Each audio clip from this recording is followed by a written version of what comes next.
Hello बच्चों, आपका आज की क्लास में स्वागत है। मैं आशा करता हूँ आप सब अच्छे होंगे।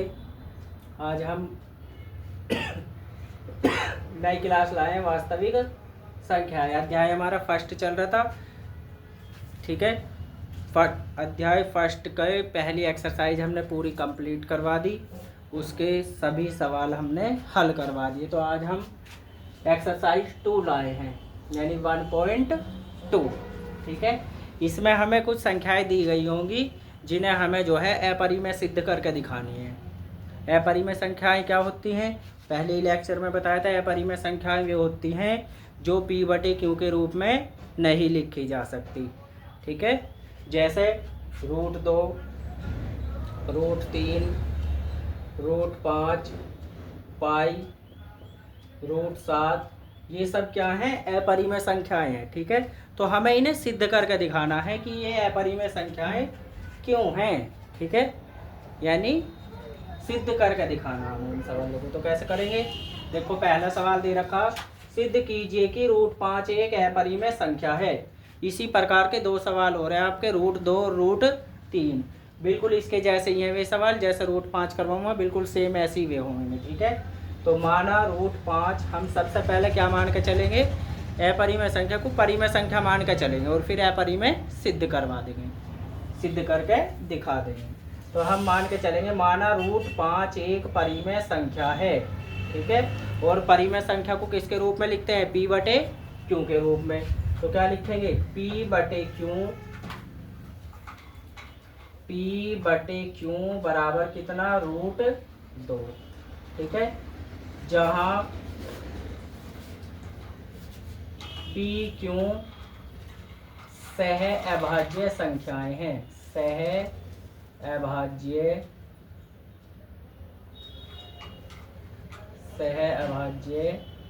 संख्याएं हैं, सहभाज्य संख्याएं। सहभाज्य संख्याएं कौन सी होती हैं? सहभाज्य संख्याएं वे संख्याएं होती हैं जिनका में से एक होता है, यानी जिनका गुणनखंड एक होता है, वे सारी क्या होते हैं? सहभाज्य संख्याएं। अब देखो, इधर स्क्वायर रूट है, मुझे स्क्वायर रूट हटाना है, तो दोनों ओर का क्या करना पड़ेगा? वर्ग कर देंगे। तो क्या लिखेंगे? दोनों ओर का वर्ग करने पर, दोनों ओर का वर्ग करने पर, वर्ग करने पर, जब दोनों ओर का वर्ग करेंगे तो कितना आएगा? देखो, p/q पूरे का होल स्क्वायर बराबर √2 का होल स्क्वायर। अब इनका स्क्वायर अलग अलग बांट देंगे, p² बटे कितना हो जाएगा? q² बराबर कितना? √2 का स्क्वायर करेंगे कितना होगा? 2। ठीक है, क्यों? क्योंकि √2 की पावर होती है कितनी? 1/2, और पूरे की पावर कितनी है हमारी? 2। तो 2 से 2 कट जाएगा, 2 की पावर 1 बराबर कितना होता है?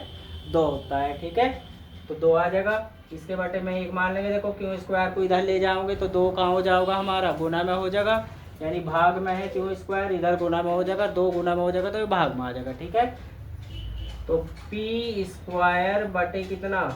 2 बराबर q²। ठीक है, p² बटे 2 बराबर q², या हम इसे कैसे लिख सकें? q² बराबर होता है हमारा p² बटे 2 के। ठीक, अब इसमें हमें लैंग्वेज लिखनी। देखो, p² 2 से विभाजित है तो p भी 2 से विभाजित होगा, जहाँ p² 2 नहीं 5। देखो, ये √5 दे रखा है, इसकी जगह क्या हो जाएगा? 5। यहाँ भी कितना हो जाएगा? 5। यहाँ भी कितना हो जाएगा? 5। यहाँ भी कितना हो जाएगा? 5। हो जाएगा 5। ठीक है, जहाँ जहाँ 2 था वहाँ वहाँ क्या कर देंगे? 5 कर देंगे। √2 भी सेम ऐसे ही होगा। ठीक है, तो √5 हो जाएगा। ये √5 दे रखा था, ये सिद्ध करना था हमें। p/q बराबर √5, दोनों ओर का वर्ग कर देंगे। p/q का होल स्क्वायर, √5 का स्क्वायर, p का वर्ग, q का स्क्वायर, क्योंकि यदि पूरे की संख्या पे स्क्वायर है तो हम अलग अलग बांट सकते हैं। बराबर √5 का स्क्वायर करेंगे कितना आ जाएगा? 5 ही आ जाएगा, 2 वाले के नियम से, यानी 1/2, 2 से 2 कट जाएगा, बचा कितना? 5 बचेगा। ठीक है, अब ये गुना में है, कहाँ जाओगा, भाग में। अब क्या लिखना, पी स्क्वायर, यहाँ 5 है ना, पी स्क्वायर 5 से विभाजित है, किससे विभाजित है, 5 से विभाजित है, 5 से विभाजित है। तो P भी 5 से विभाजित होगा, 5 से विभाजित होगा, विभाजित होगा। अब देखो क्यों होगा, P की जगह यदि मैं रख दूँ 5, 5 का स्क्वायर बटे कितना, 5, 5 का वर्ग कितना होता है, 25, 25 बटे 5, 5 पंजे कितना होता है, 25। तो ये P स्क्वायर आ गया। अब P क्या बचा, 5। अब 5 को फिर 5 से डिवाइड करेंगे तो 5 एकम 5। तो यदि कोई संख्या स्क्वायर डिवाइड हो रही है, भाग जा रहा है, तो वो सिंगल संख्या भी जो है डिवाइड होगी, यानी भाग होगी। ठीक है, तो 5 से P स्क्वायर विभाजित है, तो P भी 5 से विभाजित होगा। इसे मान लेंगे समीकरण नंबर फर्स्ट, इसे रफ कर देते हैं। फिर देखो आगे, P स्क्वायर बटे 5 समीकरण नंबर फर्स्ट मान लिया। माना P बराबर, देखो जो भी बटे में है उसे की गुना में लिख देंगे। अब तीसरी संख्या मान लेंगे, कोई सीक्वेंस है, पहले P फिर Q फिर R, अगर A भी ले रहे हो तो C मान लेंगे। ठीक है, तो P बराबर 5 R, 5 इसलिए बन रहा क्योंकि बटे में 5 था। ठीक है, अगर बटे में 2 होगा तो यहाँ 2 आएगा, 3 होगा तो 3 लेंगे, 5 होगा तो 5, 7 होगा तो 7, 11 होगा तो 11। ठीक है, तो P का मान जो है समीकरण फर्स्ट में रख दो। P का मान समीकरण फर्स्ट में रखने पर,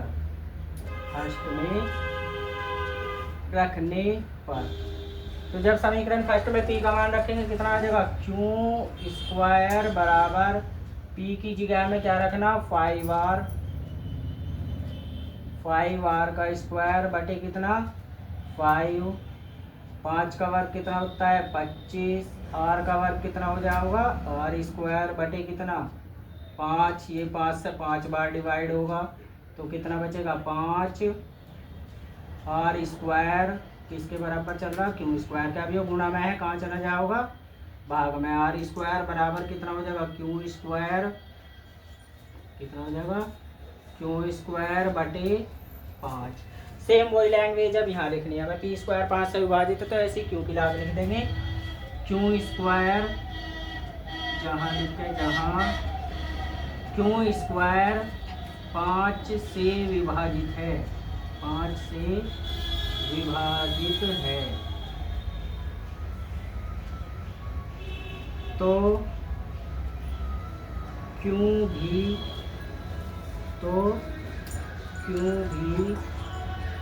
5 से विभाजित होगा, 5 से विभाजित होगा। ठीक है, ये लैंग्वेज लिख देंगे सेम।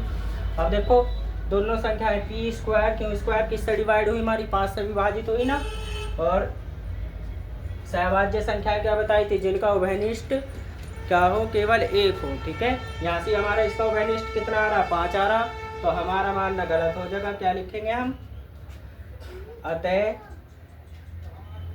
हमारा मान, पहले एक लैंग्वेज और लिखेंगे, P Q का क्या लिखेंगे, P Q का उभयनिष्ठ गुणनखंड, उभयनिष्ठ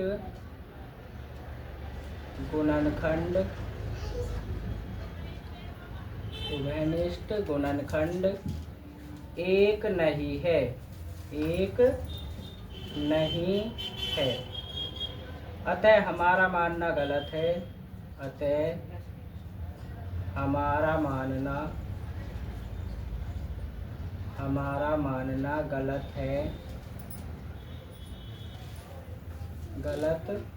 है, कि √5 एक अपरिमेय संख्या है, एक क्या मान के चले थे हम, परिमेय, एक परिमेय संख्या है, एक परिमेय संख्या है। ठीक है, तो हमारी यह परिमेय संख्या होगी, तो क्या होगा, इसलिए √5 एक अपरिमेय संख्या ही होगी, एक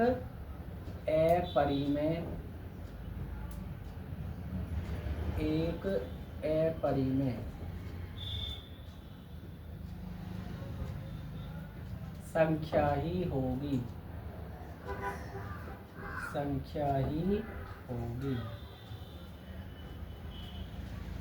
यही हो जाएगा इस सवाल का आंसर। ठीक है, ये सवाल तुम्हारा 4 नंबर में आता है, 4 में भी आ जाएगा, 2 में भी आ जाएगा, वेरी मोस्ट इम्पोर्टेंट सवाल है। और इसके जैसे ही जो है 2 सवाल है, √2 और √3, ये तुम्हारे एक्सरसाइज के उदाहरण में मिलेंगे। ठीक है, तो उन्हें जो है इसी तरीके से तुम्हें करना, जहाँ जहाँ 5 लिख रखा मैंने, अगर 2 हल कर रहे वहाँ वहाँ 2 लिखेंगे, 3 हल कर रहे वहाँ वहाँ 3 लिखेंगे। ठीक है, तो फिर अगला सवाल देखते हैं।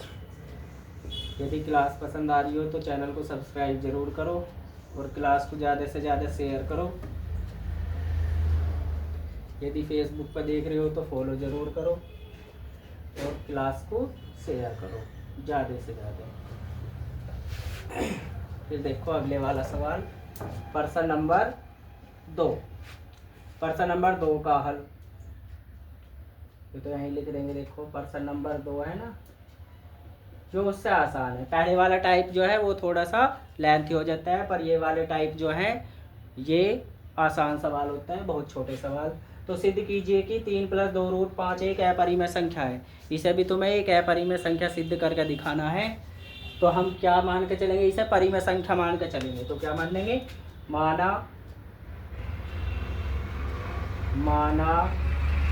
3 + 2 √5 एक परिमेय संख्या है। क्या है, एक परिमेय संख्या है, परिमेय संख्या है। और परिमेय संख्या को किस रूप में लिख सकते हैं, अभी बताया था हमने, P/Q के रूप में। ठीक है, यो कितना हो जाएगा, 3 + 2 √5, जहाँ PQ क्या बताई थी, जहाँ PQ सहअभाज्य संख्याएं, सहअभाज्य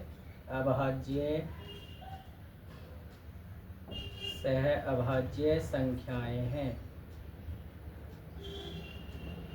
PQ क्या हो जाओगे, सहअभाज्य संख्याएं हो जाओगे। ठीक है, तो इनका घनिष्ठ गुणनखंड 1 होना चाहिए, वही तो सहअभाज्य होती है।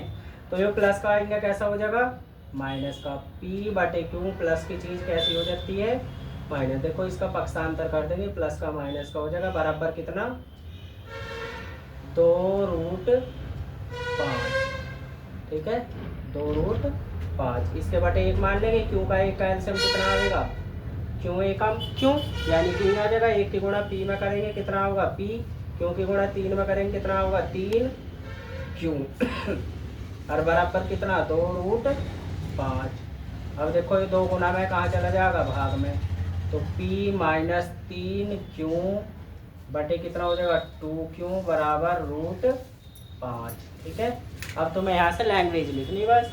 जो प्लस का था देखो माइनस का हो जाएगा, एलसीएम ले लेंगे इसका। क्यों का 1 का क्यों आएगा, 1 की गुणा P में करेंगे P, क्यों की गुणा 3 में करेंगे 3 क्यों बराबर 2 √5। ऐसे कैसी हो, गुना में कहाँ जाओगा, भाग में आ जाओगा। ठीक है, अब यहाँ लैंग्वेज लिखेंगे। ये देखो P/Q के रूप में लिखी हुई तो परिमेय संख्या होगी, और यो क्या होगी, अपरिमेय संख्या। पर लैंग्वेज कैसा लिखेंगे वो सीखो। देखो जहाँ P - 3Q बटे 2Q, P - 3Q बटे 2Q एक परिमेय संख्या है, परिमेय संख्या है, संख्या है। तो √5 भी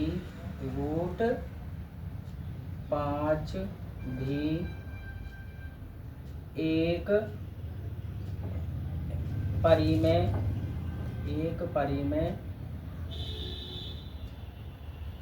संख्या होगी,